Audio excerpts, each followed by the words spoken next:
Welcome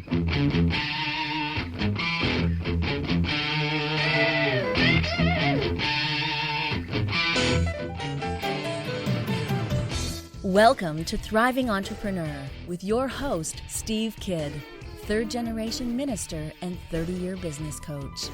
Listen in as amazing, world-changing authors, speakers, and coaches share their struggles and victories. And hear from best-selling authors' insight into how you too can live your life as a thriving entrepreneur. This is Steve. Welcome to Thriving Entrepreneur. Thanks for being with me here today. I so appreciate you.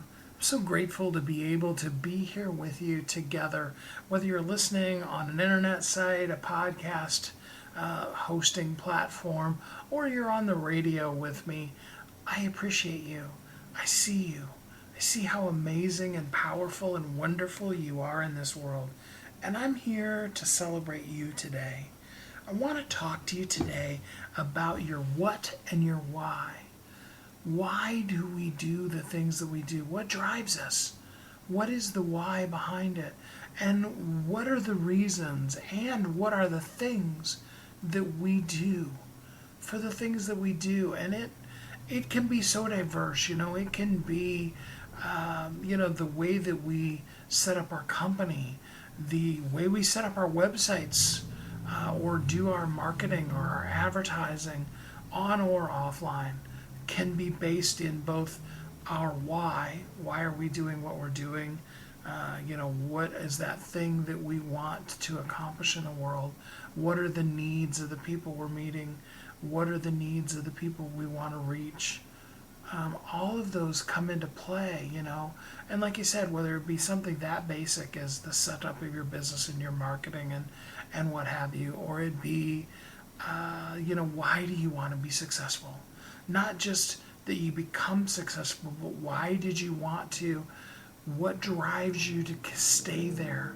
What's the why that keeps you in the game after you've reached that level of success? When you go from nothing to six figures, what's the why that drives you to want to build the company even bigger?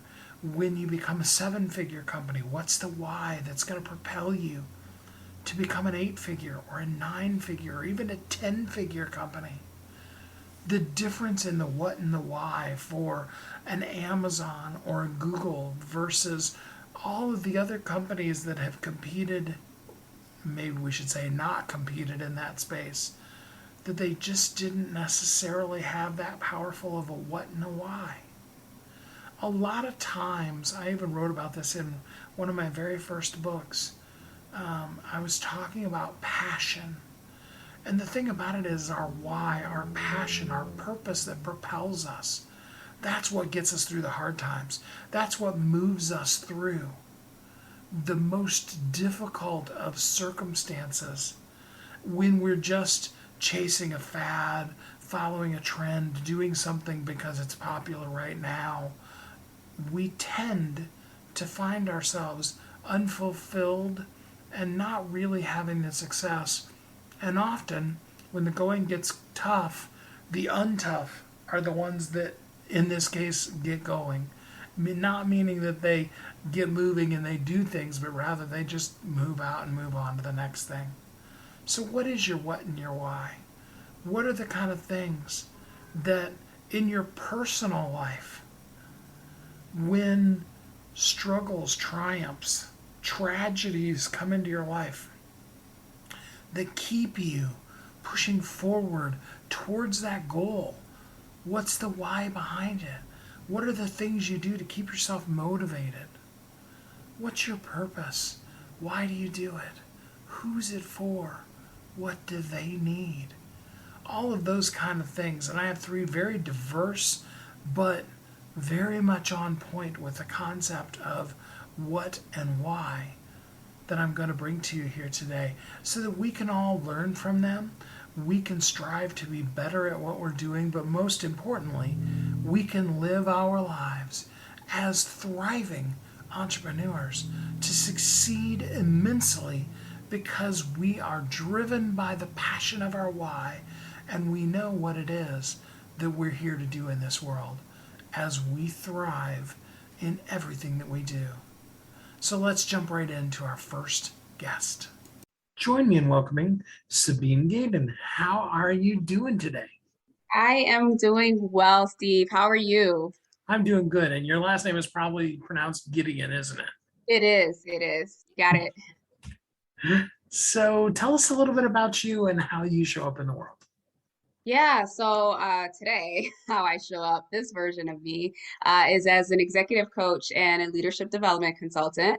I work both with women and emerging leaders, so that looks like me working with individuals as well as me partnering with organizations to up-level their emerging leaders. And that includes, people who are new to leadership and those who may have been in leadership roles, but can use a little bit of fine tuning, if you will. So many people use the phrase emerging leader. How do you define that phrase? Yeah, that's a really, really great question. So I've had to clarify that a lot, obviously. To me, an emerging leader is not necessarily like, someone who is new to management. My philosophy, and I share this quite often, is that we're all leaders. We all have innate leadership ability. And for many of us, some of it lays dormant. However, if you look around, regardless of what your role is or your title in a company or in your business, we're leading at all capacities, whether it's our household, our homes, at work, at school, business, you name it. And so it's really for me, what I see the emerging leader is that person who is coming into the truth of that identity and they are beginning to embody what it means to be a leader, what it means to show up as themselves authentically, what it means to communicate their vision, what it means to rally people around them to influence them to help achieve a particular goal. So, what we used to say, the first level of management, manage yourself. Yeah, self leadership for sure.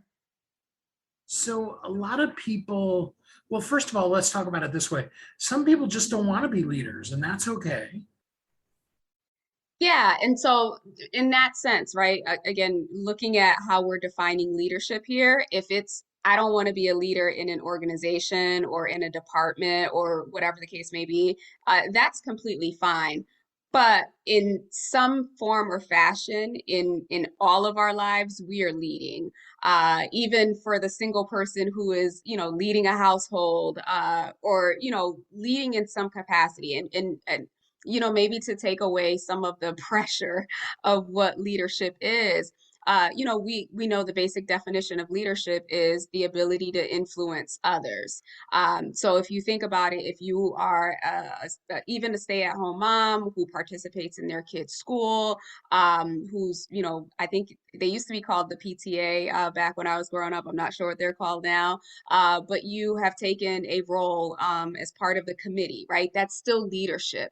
So I think it's less about the title and more so around an identity. Hmm. So, I mean, that's such a great direction to take things.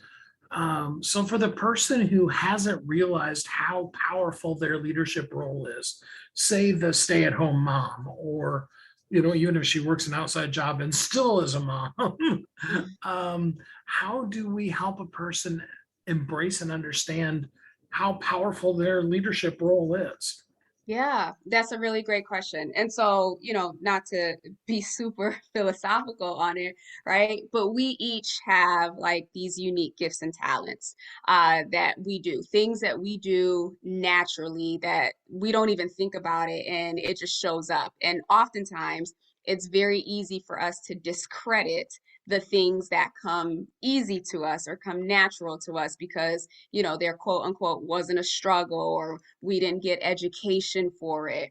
And so there are people out in the world like they have this true passion for helping others. Like they can't see a problem and not want to jump in and solve it. Right. That is a unique gift right there. That is a leadership trait, if you will. or for someone who can remember things really well, who has that impeccable memory. I envy those people, by the way. But those individuals with impeccable memories that they can remember any detail that they see.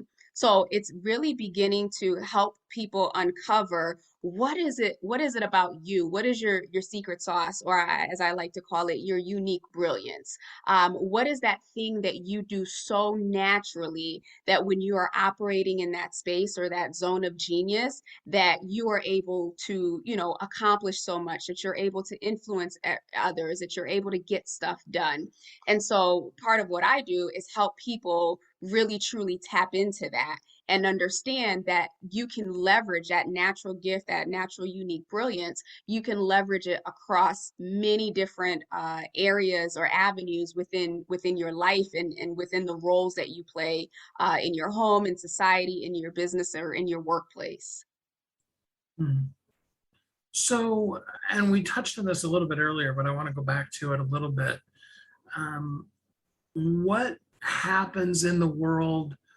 Again, I'm trying to probably be a little bit too philosophical too, but what happens in the world when the person doesn't step up and fill the leadership role that's meant for them?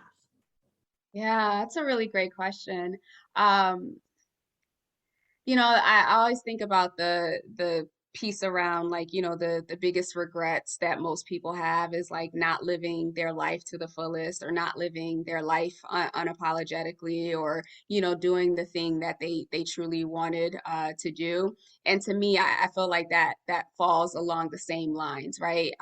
When you deny yourself, the recognition of your own gifts, of your own talents, you essentially deny the entire world. And being a believer, a Christian, I truly believe that we all have a purpose and we all have an assignment, that we are uniquely sent into this world to complete, to share with others, whether it be through service, in some capacity, or the other. So I do think that, if we don't allow ourselves the opportunity to explore what that unique brilliance is, or that zone of genius, or that that expertise as a leader, or in our sphere of influence there, that we don't just rob ourselves, but we rob the entire world of a gift, of a power that no one else can fill. Well, I'm encouraged. I hope people listening are as well. So let's give them a couple of tangible things that they could do to start stepping up as a leader in their own life right now today. Yeah, absolutely. So intentionality is first and foremost, right? So the first thing, and this is going to be like a real, these exercises are might seem like you're back in school, but one of the first things that I've shared with people, especially if you're at this place, I guess also depends on where people are in their lives. But if you're at this place where you are feeling stuck, or you are feeling stagnant, or like things are moving and you're outwardly seemingly successful, but things don't seem to be clicking for you. One of the best ways, obviously, is to gain some clarity. And so what I challenge people to do is to make a list of your top 50 accomplishments. Now, these can be accomplishments great and small. Like, I woke up today. If that was a struggle for you and you did it, write it down, and don't stop until you get to 50. You can do more, certainly, but don't stop until you get to 50. The having this list, right, is going to do two things for you. In the moment, it's going to help you to see, wow, I've really done a lot with my life. There have been a lot of wins, because sometimes when we're in that place, we can see more of the losses and more of the confusion and the uncertainty than we do the actuality of what we've actually done. So you make the list, and it's something that you go back to repeatedly daily, or when you find yourself sinking into that place, like my life is not moving, or I'm not sure what the next step is. Part two to that is to create this list of 25 items that if money were no object, time were no object, like you have no limits. And I usually liken it to go back to being a little kid again. You know, as little kids, like our imaginations were amazing, right? Like there's nothing that we can't do. There's no impossibility. Like we haven't started adulting yet. And so, you know, the sky's the limit. You ask a little kid, what do you want to be? It's something amazing like an astronaut, a doctor. They're not thinking about college tuition or a mortgage or anything like that. So I challenge the adults to go back to that place of, you know, childlike faith, childlike excitement, childlike imagination, and identify just 25 things, right? If none of the restrictions that currently exist were present, what would you do? What would you want to accomplish? Like what, you know, what would that look like for you? And so in doing that, again, in creating that space for you to dream, for you to imagine, for you to let go of any inhibitions and any constraints, self-imposed constraints of what's possible, uh, you will see in that list that comes through a theme. Now the theme can lead to some clarity in terms of, you know, well, what's next? Like you can, you know, some people will prioritize it like, okay, this is my first goal. This is low hanging fruit. I can complete this. Or for others, it might just give them a space that space to creatively see, wow, there's a lot in here around, you know, becoming an artist, or there's a lot in here around traveling, or there's a lot in here around X, whatever that is, and allowing that to be the foundation and some in terms of direction of where to head next. And then from there, you know, I'm big on goals. You start to, once you've identified where there's a common theme, you know, create a goal around it. Create a goal around how you're going to achieve it. So, you know, we talk about SMART goals. I think for those of you who aren't familiar with SMART goals, it's something that, you know, that you have a specific time frame around it. It's specific, it's measurable. What are the actions that you're going to take? It has to be relevant, it has to be something that means something to you, and you have to put a timestamp on it. So if it's, you know, I want to travel overseas, right? I'm just throwing that out there, and probably in a post-pandemic world. Nonetheless, decide what date do you want to do that? What resources is it going to require in terms of money, in terms of time, education, whatever it is that you need, and then start working towards that. That is such good stuff. So, for the person who needs a little bit of help, they need you in their life to be able to get to where they're going. How can they work with you? Yeah, great question, and thank you for that. So you can always connect with me via my website, sabinegideon.com. I'm also in the process of launching She Leads Network, and this network is really designed to do exactly what I'm talking about. You know, we have a lot of, and it's designed for women and emerging leaders, of course.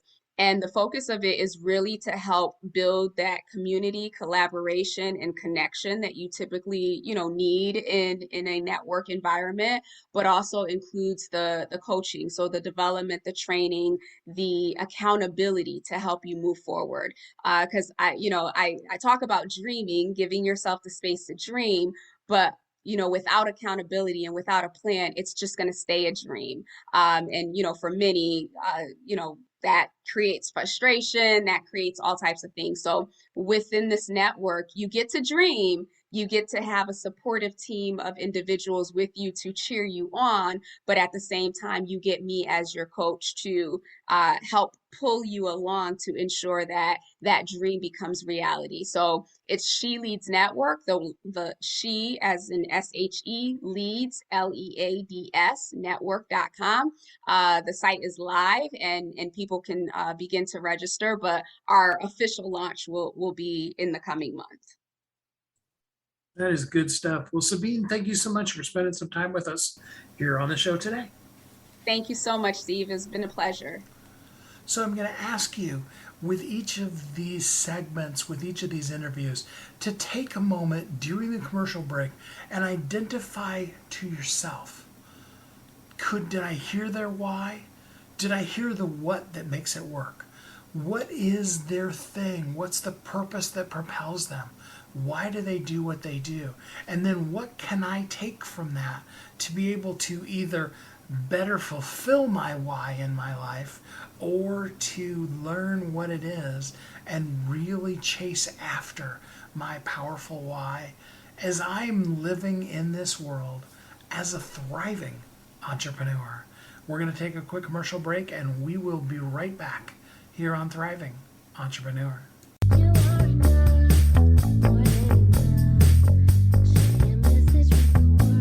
If you're an author who's on a mission, stand out with your brand out.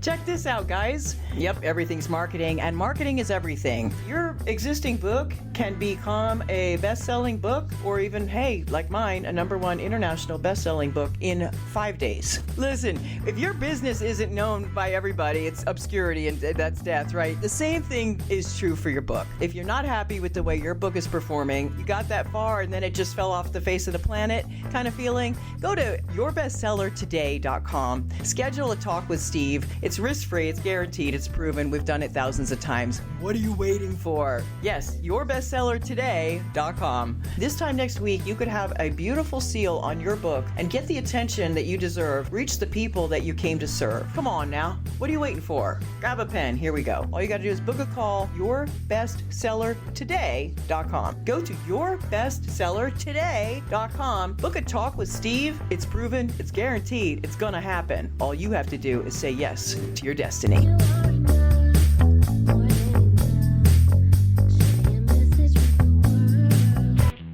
Welcome back to Thriving Entrepreneur. This is Steve. Welcome back. Thanks for listening to Thriving Entrepreneur today.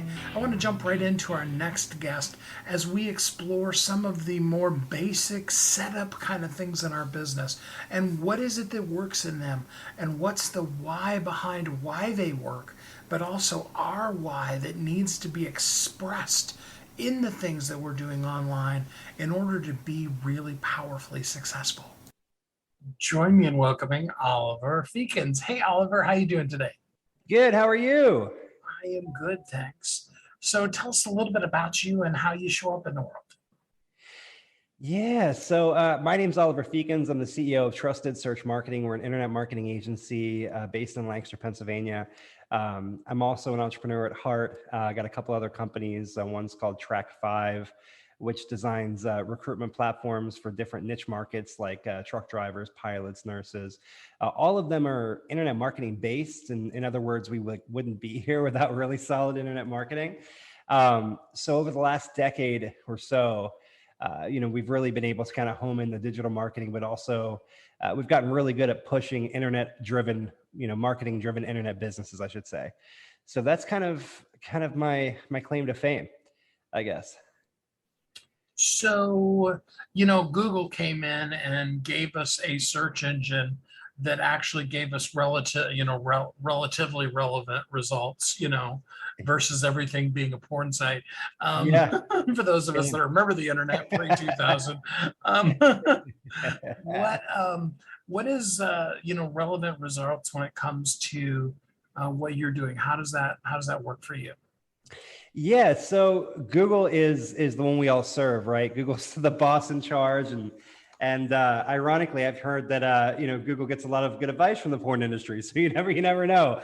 But especially when it comes to AdWords and PPC and things like that. But no, in all seriousness, Google is the master, right? So we're always chasing and following Mr. Google around, and how can we kind of keep in line with them? They are the sole judge, jury, and executioner when it comes to where your website shows. So, when you're running an internet business, or for that matter, you're just trying to create a business that ranks well, maybe you have a brick and mortar or retail.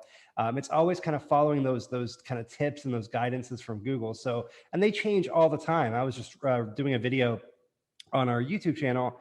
I was tracking about 12 major changes that Google made this year just to its algorithm alone. And that's actually small. In most years, they're changing dozens, 30, 40 times. And we're seeing some of the changes have monstrous impacts, right? Like there are certain industries that they really target that, wipe industries off the face of the earth, so especially in like the affiliate game and the affiliate marketing type of realm, they've been really, really cruel to that segment recently. People that are getting 7 million, searches a day through their Google traffic going down to like 50 searches, essentially shutting them down. But we're seeing it across the board here. I mean, Facebook and Apple have had this spat recently regarding user privacy, right? So as you're kind of going, I'm sure when you open up your iPhone, you see the apps that say, allow us to track you, opt in for privacy, things like that. And you have to now click yes or no. That was horrendously bad for digital marketers who advertise on Facebook and Instagram, especially, your normal brick and mortar kind of smaller advertisers who don't have a lot of ability to move beyond that. Essentially, it crippled, and we have clients that it crippled their business. Because they weren't able to target as finely, because people were kind of opting out of this network that allows to target them, and their targeting had become so bad that their cost for customer acquisition or bringing clients in just skyrocketed because that medium no longer works. So SEO was kind of taking a backseat to paid search and PPC and SEO and paid social, things like that. But now we're seeing SEO kind of climb up a little bit more in importance because it actually is kind of the more stable. It has more changes, but nothing compared to what we've seen in PPC over the last year, especially with internet privacy. So, first of all, SEO is not for the faint of heart. I think you kind of explained that, but what are some of the things that a person needs to know? Maybe just give us a basic primer to start off with on what we need to know about SEO. Sure. So when I teach SEO, when I'm talking to people that are kind of just getting started, right? Like if you were to go on Google or watch YouTube videos about SEO, and it's kind of like, I guess not to get political, but it's like COVID right now. You can get a different answer on anything related to COVID anywhere you go, right? And there's so much information. It's kind of hard to figure out what's real and what's not. But in SEO, it's also the same way. So, I always say tactics change, right? So if you would ask me this question 2 years ago, I would give you answers that may not be relevant today.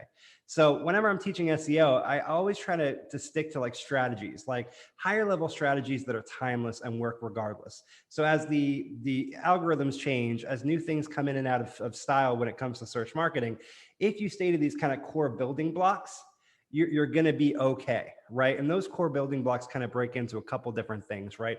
So Google's, as you mentioned earlier, Google's job is to, when you put in a search into Google, he wants to show you the most relevant and authoritative web results, right? So relevant and authoritative. Those are two big like blocks that you really have to kind of cement. And as long as you're going with what is relevant and what's authoritative, the tactics will come in and out. So what do I mean by this, right? So relevancy.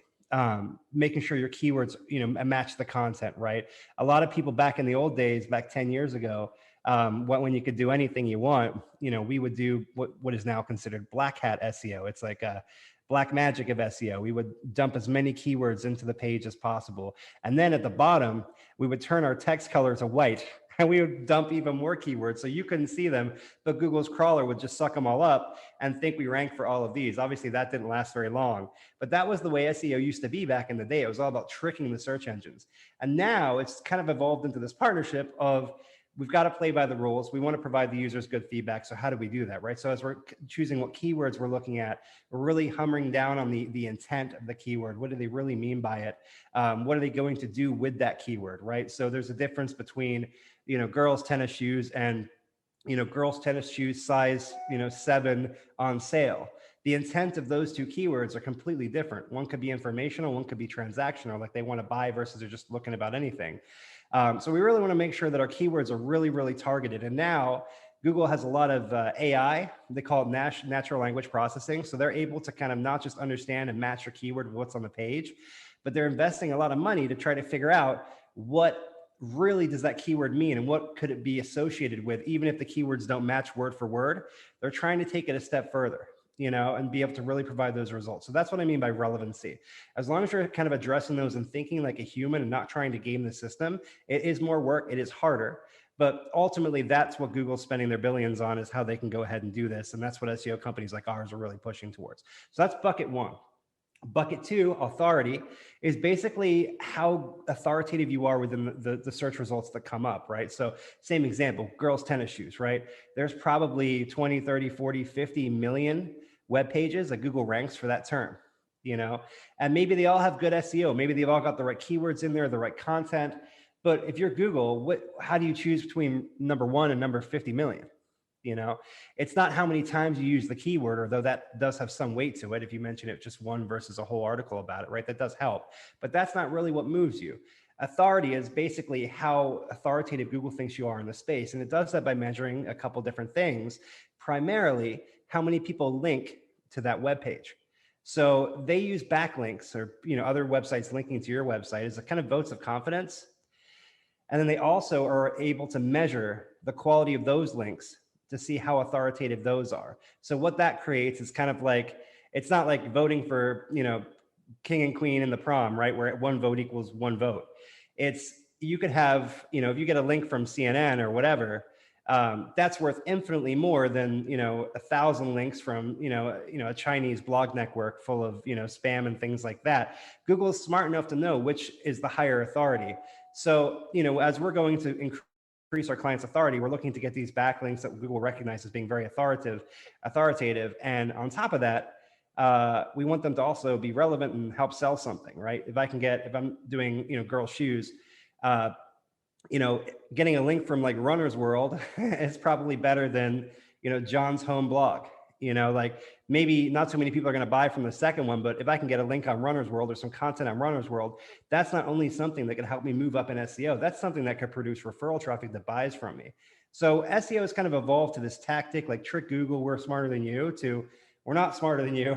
We're going to play your game and we're going to do decent marketing at the same time. So that's generally kind of the two kind of sides I would kind of recommend. If you're just doing that, all the tactics come in and out, right? If you view your internet marketing through those two lenses, you'll be okay.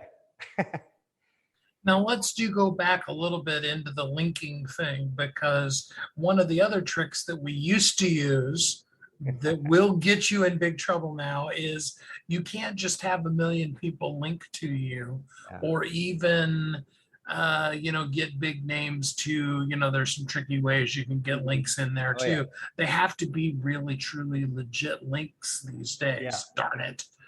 I know. Back in the day, it was so much easier. Like, I think back in my tenure, right? Like, all the stuff we used to do back in the day that we couldn't do at all anymore. Like, back in the day, we used to do something called article spinning, right? Which is where you would write one article and you'd run it through a piece of software and it would switch up your synonyms. So like, you could, mechanically just switch, words around instead of good, best, instead of best, great. And it would do this throughout the whole article to make like 25 different versions of the article. So you could just go post them to all these low quality sites. About 5-10 years ago, Google kiboshed all of that. So when it comes to backlinking, it's not really a game of as many as you can get. It's has many good ones as you can get. And they really do look at cadence, right? Like if I throw a blog out or a website and I go and, procure whatever, I get link build and I get hundreds of backlinks right away.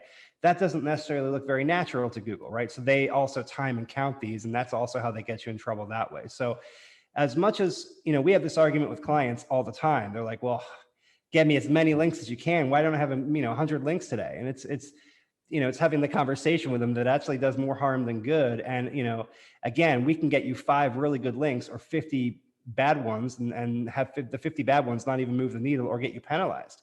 And to your point, there's a lot of links now that you get that actually carry kind of toxic weight to them. Either they're in bad neighborhoods or they have a lot of paid links or what we call blog networks, PBNs, private blog networks, which can actually get you penalized for over optimization. Or back in the day, they released an algorithm called Penguin, which basically, if you had a lot of these bad links, you would see your traffic. We had it go to one of our sites on track 5, right? So we've been doing SEO for 10, 15 years on this site. Back when a lot of this stuff we're talking about being bad now was completely legit, right? You can't really go and take it away. So as soon as they rolled out this algorithm, our site went from getting, 60, 70,000 visits a month to 15,000 visits a month. It almost crippled the business. And it took us about 6 months to get out of that by doing basically going through what's called doing a disavow strategy, where we're going ahead and actually having to remove those links one by one and working with Google throughout the course of 6 months. And Google's not really great with telling you, hey, you're being penalized for having these bad links. They don't go and say like, these are the links that you need to take out.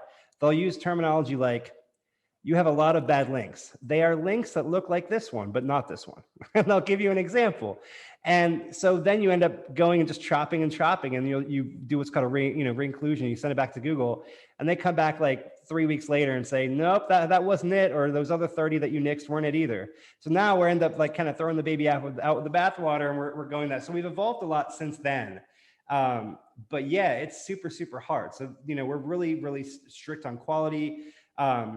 There's a whole industry for paid links now. I mean, we see them all the time. People charging up to $1,000 for one backlink off of a website. $1,000. Some of these websites are making more money on links than they are in any other medium. It's insane. It's insane. I think it's important, especially for the new person. I mean, first of all, you need help. Let's just put it there. But more so than that, even is there is nobody that I've ever met that can long-term guarantee you permanent success, especially not, I love the ones that market for, we will make you number one on Google in a week. Tomorrow's a different story, my man, but today, no, you're right. That is. And we would love to guarantee results. And you're right. A lot of agencies will guarantee and promise crazy things. And the reality is you can't guarantee that tomorrow Google's not going to roll out an update. You can't guarantee that the 40 other million competitors in my ladies tennis shoes example aren't going to hire SEO or redo their whole SEO plan to beat you, right? You can only guarantee what you're going to do, which all we can guarantee is that, for example, us, we know what we're doing. We're going to give you the very best strategy that you can afford, and we're going to move forward with the very best work we can, and that's, to be honest, that's kind of the really only true guarantee we can give in this one, So for somebody who now understands why very much they need help from you, how can a person, go deeper with you? How can they work with you?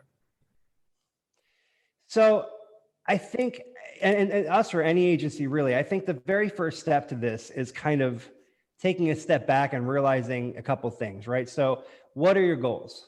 A lot of people just come to us and say, we need SEO. Well, why do you need SEO? Well, we want to rank number one in Google. Well, why? What kind of time frame do you have? What is your budget? Because there are some cases where we'll say, look, SEO, yes, you need to do, but you should be really doing paid search more than this. This is going to be a better avenue for you. Or, we really think you should be doing some account-based marketing, or you should be really going heavy into video or podcasting for that matter. It really does depend on what they want to do. But as far as SEO is a long-term play. The results last a lot longer than PPC, obviously, because if you shut PPC down, you got nothing, But for some people, what I find is like a lot of people have these really false expectations of how quick SEO is. And their expectations are that they're going to see results immediately. And for those type of people, we recommend PPC, whether it be paid social or Google AdWords, for example, because we can get them there quicker and they can see those results quicker. The problem is they want best of both worlds, right? They're like, well, great, now shut it off and keep it going. Well, it doesn't work like that. If you're in PPC, you're paying the man regardless, right? So, we do these integrated campaigns where we tell people like, look, you need a holistic omni-channel approach to your marketing, right? Because, you need a long-term play, which is SEO. But you want results today, which is PPC. So really it's a mix of doing both, right? And then people will say like, well, what about social media? Does that have anything to do with SEO? And it doesn't, and it does at the same time. It doesn't have any impact to SEO from an algorithmic perspective. But what it does do is help build those brand signals, which Google does look at. Now more than ever, Google's really trying to understand, the brand signals. We call it a brand bias. That's why you see a lot of these humongous brands dominating the page. Is it because they have the best SEO? No, it's because Google recognizes that, JCPenney is a brand. and they're going to get somewhat of a favoritism in their algorithm. So you don't have to be JCPenney to have a JCPenney brand. You can send the same signals organically through press, through social media, even through paid ads. So while they don't like affect SEO, they kind of do in the same way. Plus, we talked about links, right? So if you're sharing something on social about something you posted on your site, that's an opportunity for people to come back to your site and maybe give you backlink. So all these things kind of work together, which is why, we don't call ourselves like we're an SEO company, even though that's most of what we do. We're a digital marketing company because it all kind of plays together to do it right. And that's kind of the conversation we have with our clients. It doesn't always go over well, again, based on kind of perception, but we want to be able to be honest with our clients, and we want to make them win long-term and short-term. And sometimes our strategy is different than kind of what they had in mind, but they generally get there. So where would they go to connect with you?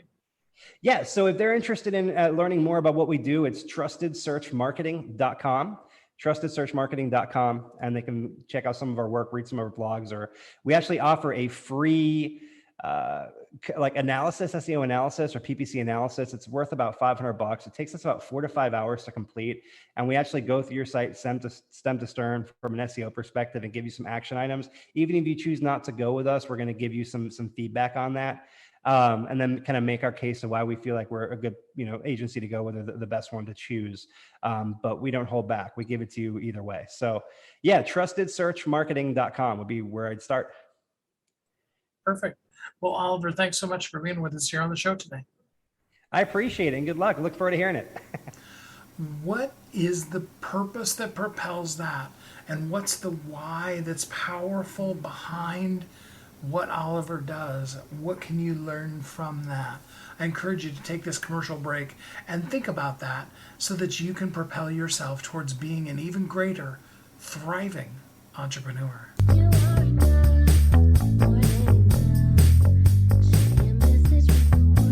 If you're an author who's on a mission, stand out with your brand out.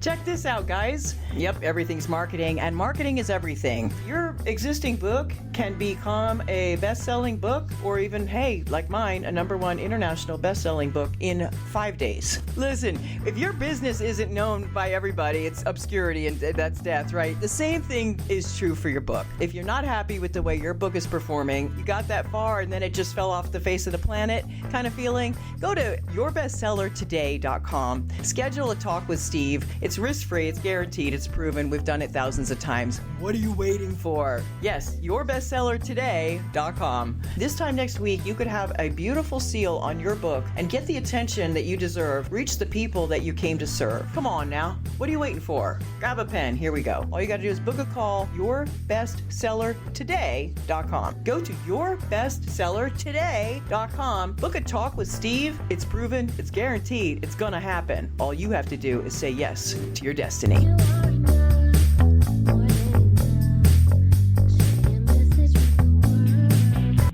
Welcome back to Thriving Entrepreneur. This is Steve. Welcome back. Thanks for listening to Thriving Entrepreneur today. Let's talk to one more guest and let's dump into the concept of why does she do that? What is the purpose behind those things? There are certain traumas and tragedies that happen in life, and people make it through, stick through it with people. And let's look into why do they do that? What is it that they know or have in their life that drives them towards that? With our next guest, let's jump right in. Join me in welcoming Ann Michaud. Hey, Ann, how you doing today? Hi, Steve. I'm doing well. How are you? I'm good. Thanks for asking. So tell us a little bit about you and how you show up in the world. Well, I'm a longtime journalist, and a couple of years ago, I wrote a book and have issued a second edition just recently in June. And I had been covering politics for a long time as a newspaper reporter. And my book took a look at something that I became curious about in my work. I was looking at writing about men who sometimes had a political sex scandal. such as Bill Clinton or Anthony Weiner, who was a congressman from New York, or Elliot Spitzer, who was a governor in New York. And they would come into these scandals, and I would wonder about the women who were staying with them as their wives. And my book is called Why They Stay, and just attempts to answer the question about what factors are playing into their decision when they stay with their husbands. Very interesting. I'm actually looking at it here on Amazon, Why They Stay by Anne Michaud.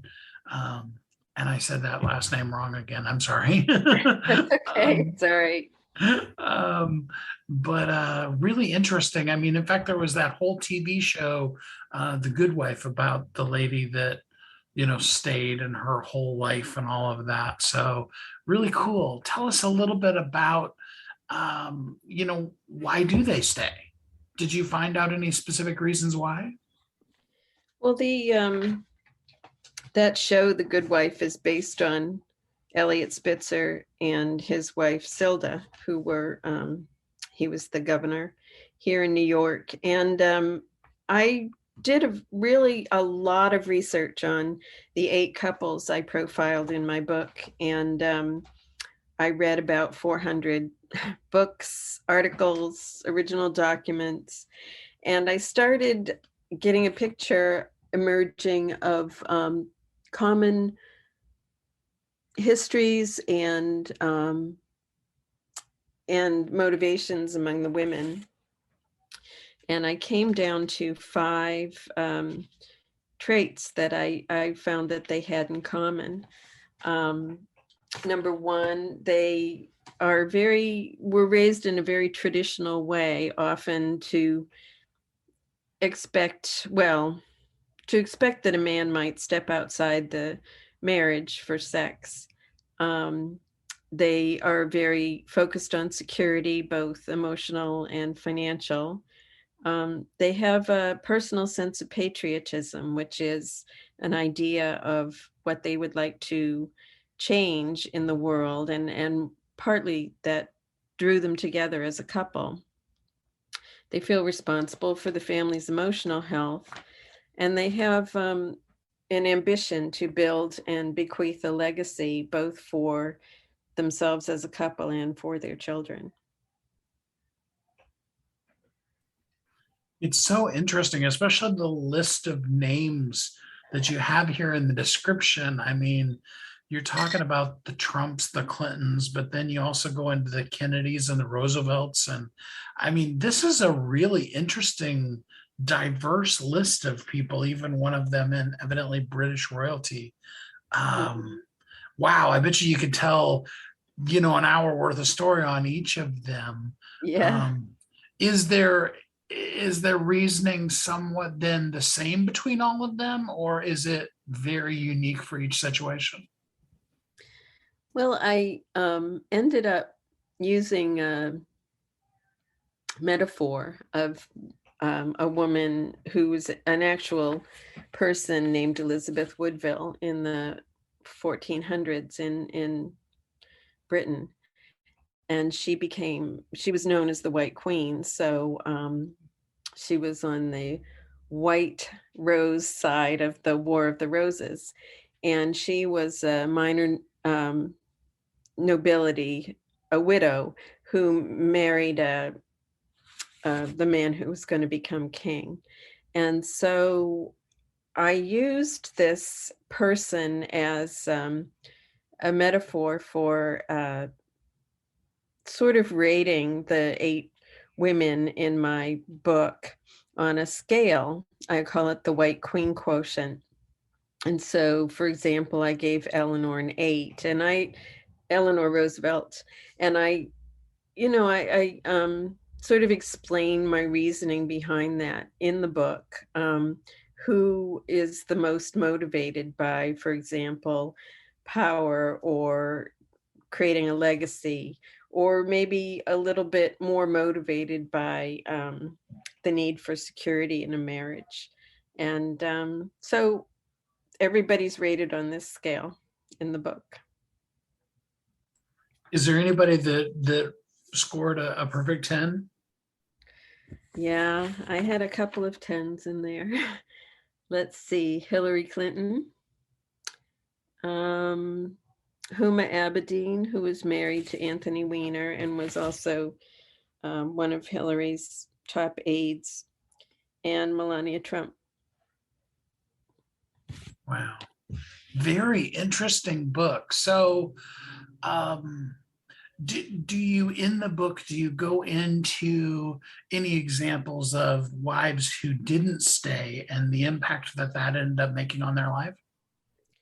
Yeah, in a way. I mean, I definitely read books because the ones who don't stay often write about their experiences. So you see Dina Matos McGreevy, who was married to Jim McGreevy, the governor of New Jersey, who came out and said, "I'm a gay man, and you know, I'm having an affair with one of my appointees," and she left and wrote about her experiences.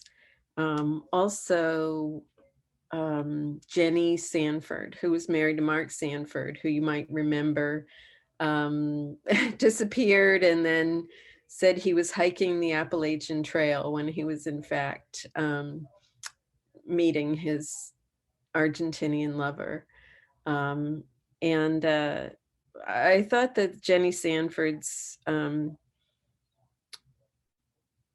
her memoir was especially touching. She and Mark have 7 sons. No, 4 sons together, and she said something about, you know, what example would I be setting for my sons if I stayed with their dad, and so she ended up leaving. So interesting. Oh my gosh. I mean, I knew cursory, you know, because I did some prep for the show, but I didn't really go deep enough to realize some of the people that you were going to be talking about it, and it's really interesting. So, you know, does it apply beyond quote unquote celebrity wives to the day-to-day wife and them making the decision as to whether or not they should stay or not? I think that I ended up trying to parse, you know, here are some reasons when you would find for even a woman in private life. For example, you might have traditional beliefs about marriage, or that you know, that you get married one time, you marry for life, you want to stay together, you want to make it work, that you care about the security of yourself and your family and your children, and you feel like it's the best thing for everyone involved if you try to get past the betrayal and move on. But I do think that the political couples, what you see, you do see considerations about wanting to stay in power, to pursue the patriotic ideals that you started out with when you married this person, and also to appease the party, either Republicans or Democrats, and also to make sure that the husband remains electable. So very interesting. I mean, you brought up Hillary Clinton, and you know, just because that's one everybody knows. Imagine, because you wouldn't even have to go, you know, post presidency. You could talk pre Clinton presidency. You know, imagine if on the first scandal she would have just left. I wonder, would Clinton have even gotten elected the first time? Yeah, I think that's a good question.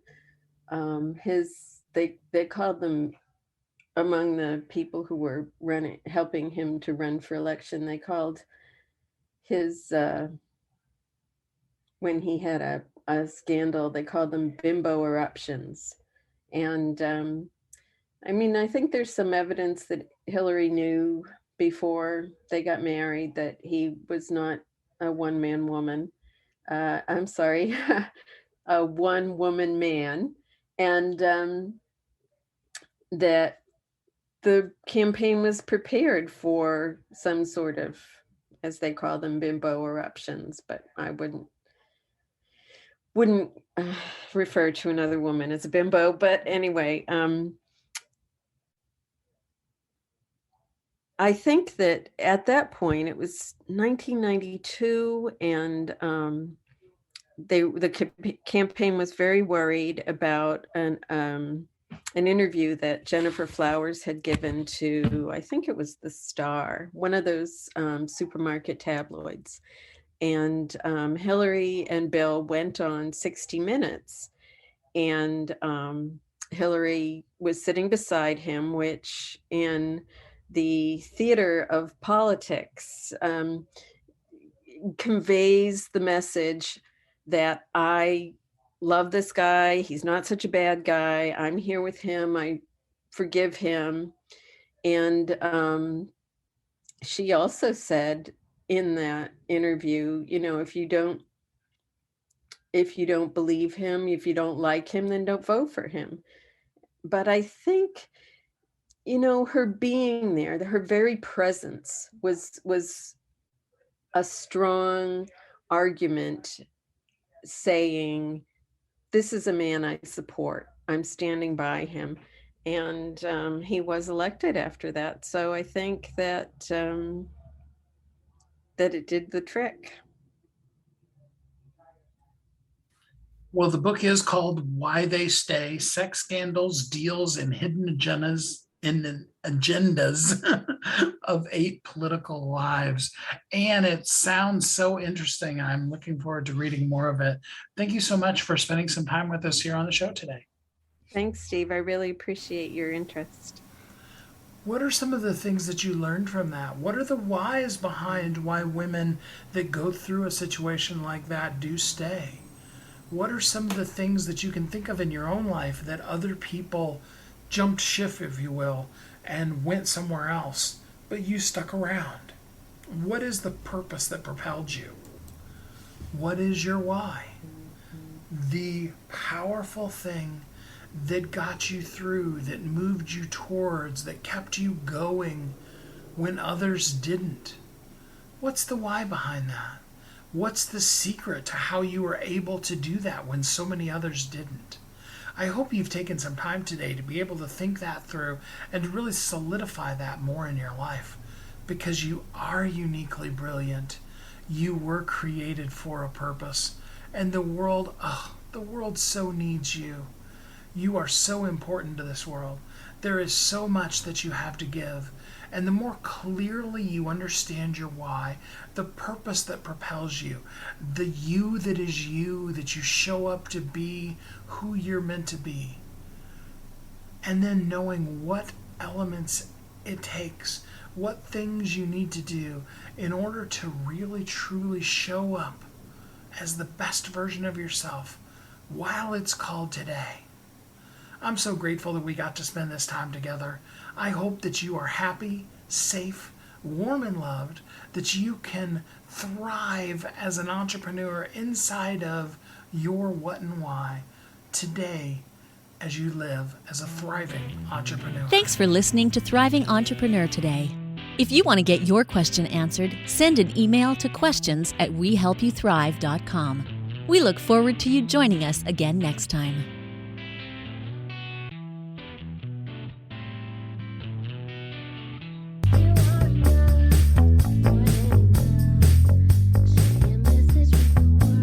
If you're an author who's on a mission, stand out with your brand out.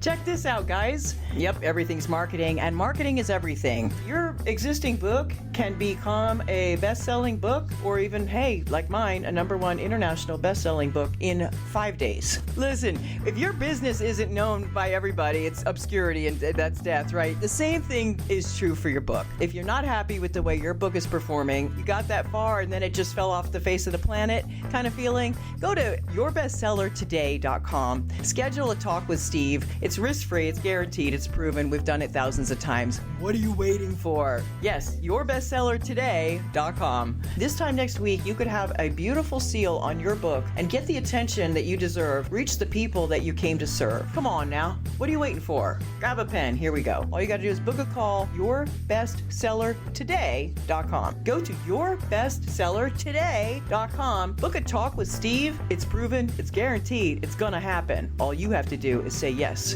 to your destiny.